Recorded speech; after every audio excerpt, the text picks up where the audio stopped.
região amazônica equatoriana guarda segredos para a humanidade.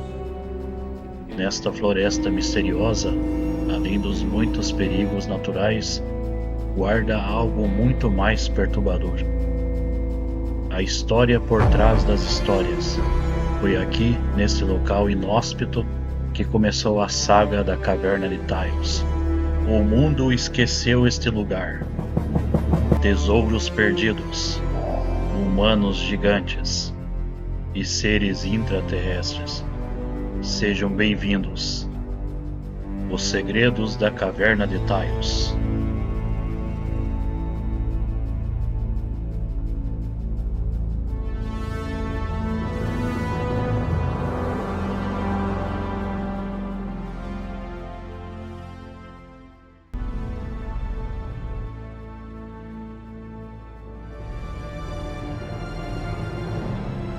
Na República do Equador, há mais de 1000 grutas conhecidas, mas entre todas elas, há uma que se destaca. Os maiores mistérios da humanidade que poderia mudar a história, assim como conhecemos. Na província de Morona, Santiago, em uma área montanhosa chamada Cordilheira Condor, há uma gruta chamada Tails. Nome esse herdado pela grande quantidade de aves que vivem neste lugar. As aves noturnas são aves cegas, e todo ano os índios locais desciam para capturar seus ovos. Uma curiosidade desta ave é o seu grito bizarro, que imitava o choro de um bebê. A entrada oficial está localizada no território independente da tribo Shuar e demora 2 dias de caminhada atravessando florestas e perigos naturais. A gruta é acessada através de um túnel vertical, com 2 por 15 metros de largura, e um lugar chamado chaminé desce verticalmente 64 metros até atingir uma intrincada rede de túneis que apenas 25% foi explorado. Existe uma galeria de 29 quilômetros, com largura de 50 metros e o teto de 35 metros de altura.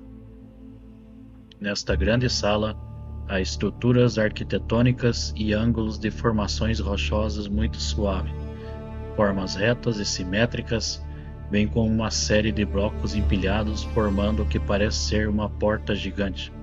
Existem muitos exploradores que entraram na caverna e estão convencidos de que sua origem é artificial. Tudo isto aumenta o mistério que rodeia esta gruta enigmática e, de acordo com o que conta, tem sido objeto de desejo de ambos os maçons e mormons, pois acreditava-se que as placas de ouro que se referia à placa entregue ao profeta Joseph Smith pelo anjo Moroni estaria nesta caverna. De acordo com as histórias da tribo Shuar, nas profundezas da caverna vive uma cobra chamada Pinancan, uma espécie de demônio que se alimenta da energia dos humanos. Os índios têm medo de perturbar essas criaturas que vivem por lá. Em 1946, o capitão Jaramillo venceu a confiança dos guardas e conseguiu convencê-los a levar para dentro da gruta, onde pôde ver uma mesa com muitas placas totalmente metálicas de sinais com algo que se assemelha a uma biblioteca. Jaramillo guardou o segredo de muitos anos, mas acabou por contar para Juan Morix, um imigrante húngaro de nacionalidade argentina. Morix era fã de espeleologia e conhecia as lendas antigas relacionadas com mundos intraterrenos. Ele se dizia pertencer à sociedade secreta esotérica do norte da Europa. Como ele era fluente na língua Magyar, uma língua antiga do centro europeu, que curiosamente foi semelhante ao do Shuar, e graças a essa linguagem ele conseguiu se comunicar com os índios. E foi um dos primeiros a revelar para o mundo a existência desta gruta. Redigiu um ato notorial em 21 de julho de 1969, em Guayaquil, que dizia: descobrir objetos preciosos de grande valor cultural e histórico para a humanidade, consistindo em folhas de metal gravado com sinais escritas e ideográficas, uma verdadeira biblioteca de metal, que contém a relação histórica cronológica da humanidade. Tais objetos são encontrados agrupados em várias e distintas cavernas.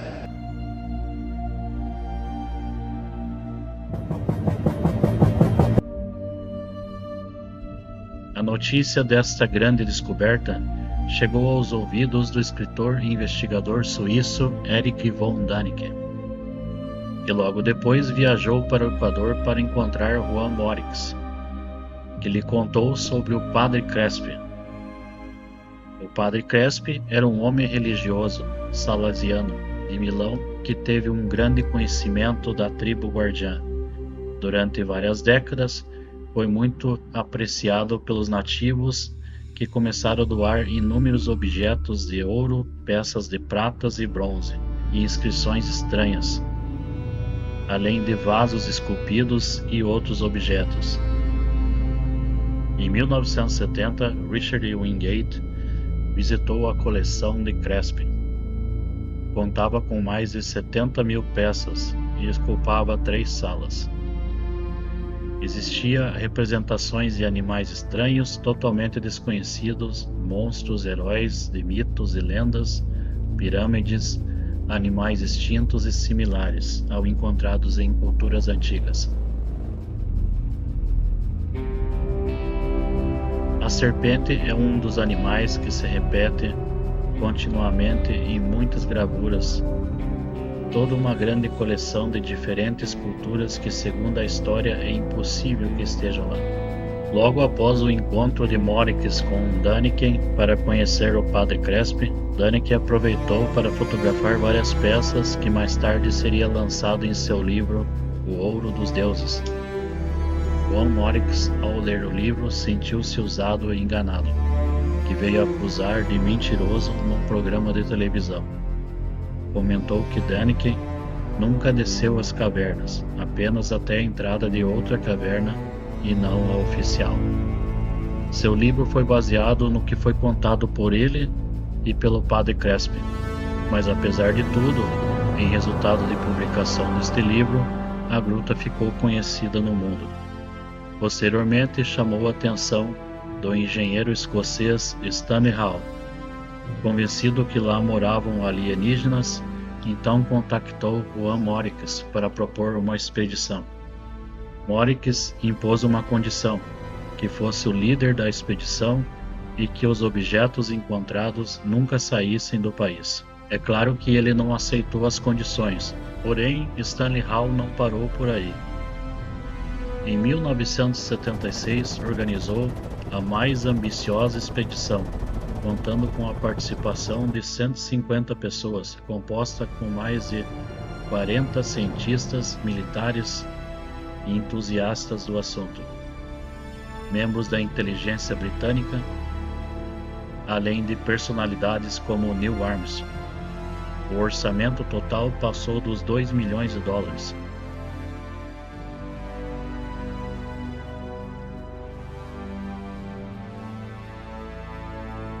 Neil Armstrong começou a se interessar por mistérios que envolviam OVNIs e arqueologia depois de sua jornada na Lua.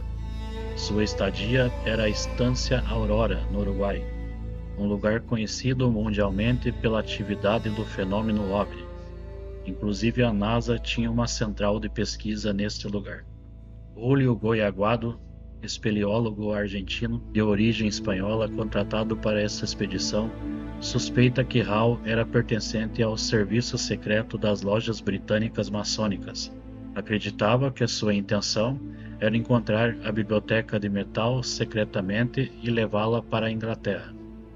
Depois de uma semana a pesquisar, supostamente não teriam encontrado como aqueles objetos descritos pelo Padre Crespi. Na reportagem oficial foi declarado que a gruta é de origem natural. Contudo, de acordo com o depoimento de nativos da expedição, os militares saíram com várias caixas de madeira carregando muitas peças e objetos. O que ali foi encontrado permaneceu no mais absoluto segredo.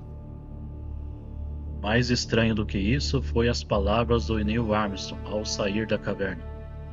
Foi-lhe perguntado pela mídia como foi a experiência.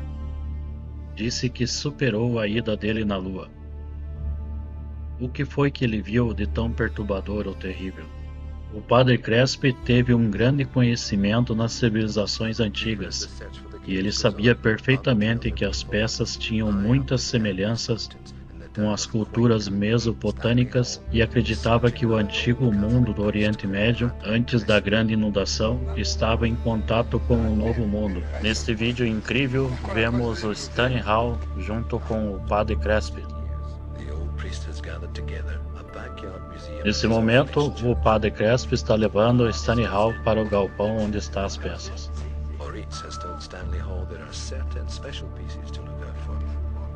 Após ele comentar que é da Escócia, ele diz para o padre que ele gostaria de ver as imagens que estavam no livro O Ouro dos Deuses. Então o padre leva para uma espécie de galpão e mostra algumas peças. Oh, this is quite remarkable because it looks. Este é metal ouro puro. Ouro puro è. Pure gold, the old man shouts. Pure gold. È una cosa, no? Any archaeologist who Vaya, este es el has studied faraón. the Sumerian, Permíteme. Babylonian, El Assyrian faraón, cultures. no, este es el faraón, no. El rey de Babilonia. Now, no conventional archaeologist would come to a backyard in South America looking for objects from the Babylonia of 5,000 years ago. Assyrian style. You can Vaya, tell by the Cuba. beard. Quiero la placa metálica. Esta es la placa. Otra placa. No, This shape. See ¿qué placa? a placa with the hole in the center. La placa with the. Stan Hall agora está em um grande momento. O padre convida para entrar dentro do galpão. Era isso que o Stan Hall queria, ver as outras peças que ali estavam. Note como muitas das peças que vemos em imagens pela internet realmente existiam.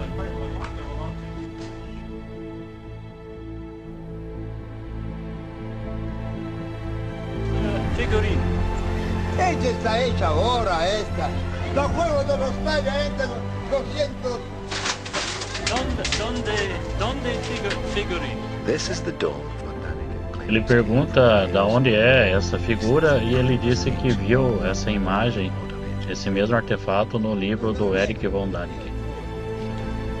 But old Padre Crespi isn't too interested in other people's Stone that theories. appeared in the Gold of the Gods book by Eric von Däniken.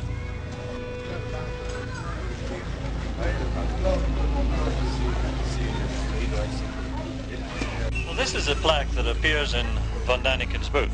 You can get some idea of the scale of it. L'altro no. This particular character here, I've noticed, appears on the cheek of Chief Mayambi, who is a military head of the Shuaras down near Las Cuevas de los Tayos. Oiga, permiso, Shuara no. No, No hablar de Shuara.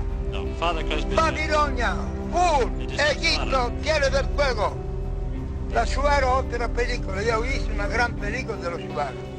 Sí, padre. Pero 400 y más Sí. copias. Todos lo han querido esa, ¿no? De Washington, ¿no? La reina Uber estaba, insomma, fuera.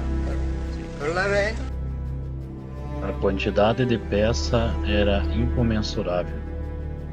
Vemos ao fundo ali uma figura antropomórfica e muitos objetos de barro. Agora o padre pega várias placas grandes de metal que ele chama de livros de história. Todo libro de historia. Contain some Really, history of a previous civilization.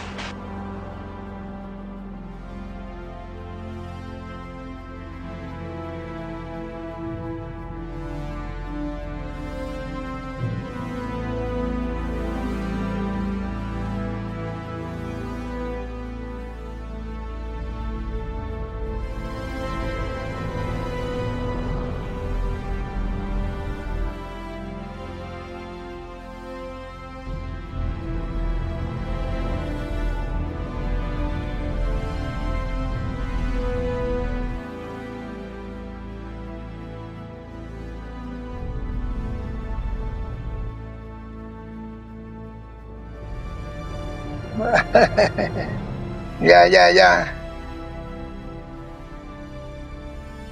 Aparentemente, apenas Juan Morix conhecia a entrada verdadeira, que dizia que era localizado em uma caverna sob a água, e que chamou a caverna de Seres Superiores. Para chegar lá, foi necessário obter a permissão de ambos os tutores indígenas da região, como também os habitantes de baixo. Por outro lado, é de notar que Morix possuía cerca de 50 cofres distribuídos em bancos de vários países, que continham as provas das suas descobertas. Talvez por causa de tudo isto, segundo os seus amigos, atentaram contra sua vida em diversas ocasiões. Ele também estava a receber ameaças de interromper as investigações, porque poderia mudar a história não só da América do Sul, como também do mundo inteiro. Posterior a isso, a igreja e o governo equatoriano virou-se contra ele e negou-lhe permissão para fazer mais expedições. Juan Morix estava convencido de que ali na gruta viviam alienígenas e que as pessoas não estavam prontos para assimilar.